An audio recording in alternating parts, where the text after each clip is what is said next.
యనమల దివ్య, chairperson Narla భువన సుందరి, vice chairman Achanta Suresh లకు శుభాకాంక్షలు తెలియజేశారు.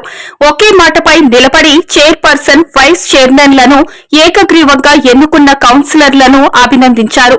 పట్టాభివృద్ధికి పూర్తి తోడ్పాటు అందిస్తానని హామీ ఇచ్చారు. ఎమ్మెల్యే యనమల దివ్యను చైర్పర్సన్ భువన సుందరి సత్కరించారు.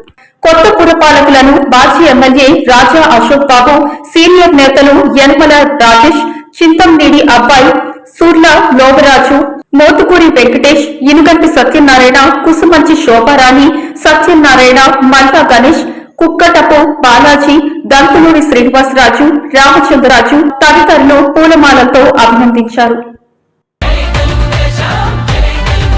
ఎన్ని సంక్షోభాలెదురైనా చదరం చదరా ఆ తారక రాముడు మాలో నాటెను రుదిరా.